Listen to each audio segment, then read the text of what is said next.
RTS Info, Philippe Nanzer. Le Conseil fédéral veut renforcer et unifier les dispositions cantonales de lutte contre le coronavirus. Les cantons sont ainsi consultés sur de nouvelles mesures à appliquer, des mesures sur lesquelles une décision sera prise vendredi, le 11 décembre, et qui entreront en vigueur dès samedi, pour rester en place jusqu'au 20 janvier, Katia Cher.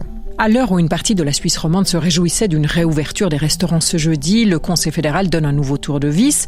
Ainsi, parmi les mesures envisagées, les restaurants, les magasins, les centres sportifs et de loisirs pourront se voir contraints de fermer dès 19h.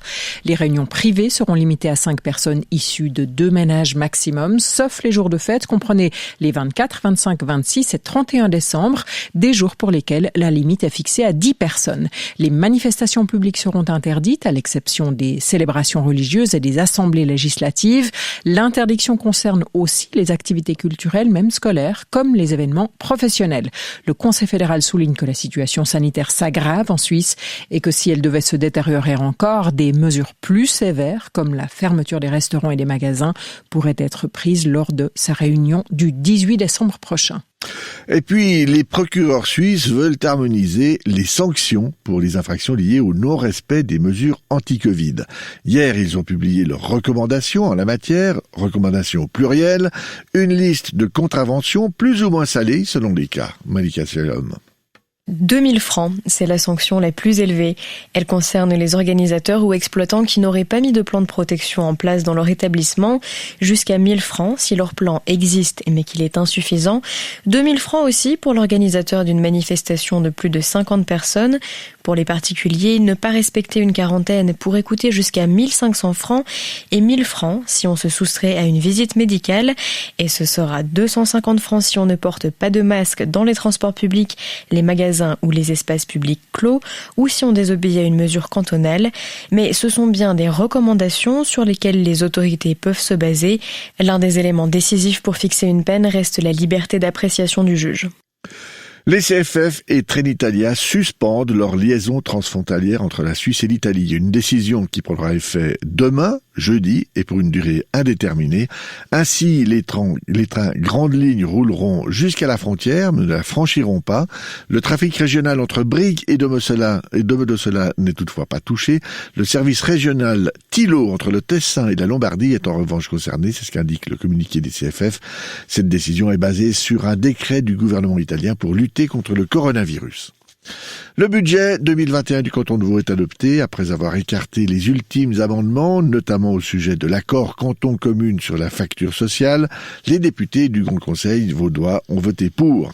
Et pour la première fois depuis 2006, ce budget présente un déficit avec un excédent de charges de 164,2 millions de francs.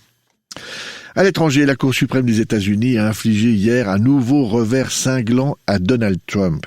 Elle a refusé de se saisir d'un recours formulé par ses alliés pour bloquer la certification des résultats de l'élection présidentielle dans l'État de Pennsylvanie.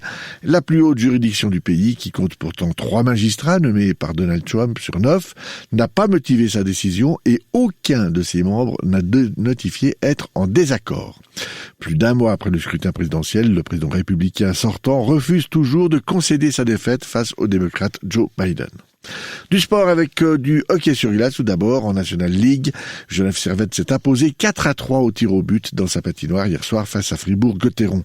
Les Genevois qui menaient 3-1 après 22 minutes ont vu revenir les Fribourgeois, mais ils ont fini par remporter le match sur le fil. Elliot Berton, attaquant de l'équipe genevoise. Les pénaltys, c'est un peu 50-50, mais c'est vrai que sur l'ensemble du match, je trouve que ça a été assez disputé. Vraiment, les deux équipes, on voyait que étaient un peu en confiance. Et mais j'ai un peu de déception quand même. Je pense que sur le 3-1, on doit être capable de contrôler plus le match. On fait un petit peu des erreurs individuelles et c'est 2 bons points, c'est sûr. Dans ce championnat très particulier, on joue pas, on enchaîne les matchs, etc. Comment rester, on va dire, concentré au top de sa forme? Il faut faire des situations de match à l'entraînement. Comment vous gérez ça au quotidien? On commence à être un peu habitué à tous ces matchs, un peu ces quarantaines, etc. On s'entraîne un petit peu plus dur, plus longtemps. Nous, on a juste à être prêts quand il faut et quand les matchs sont là. Des propos recueillis par Patrick André. Dans les autres matchs de la soirée, Lausanne a battu 3-0 Berne. Lausanne qui conforte ainsi sa première place au classement et Ambri Piotta a dominé Davos 6-2.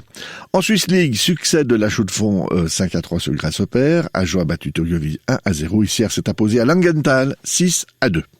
En football, dans le cadre de la Ligue des Champions, la Juventus de Cristiano Ronaldo, auteur d'un doublé sur penalty, a écrasé le FC Barcelone de Lionel Messi 3-0 au Camp Nou. Et grâce à leur victoire, les Turinois terminent en tête du groupe C avec 15 points. Les deux équipes sont qualifiées pour les huitièmes de finale de la compétition.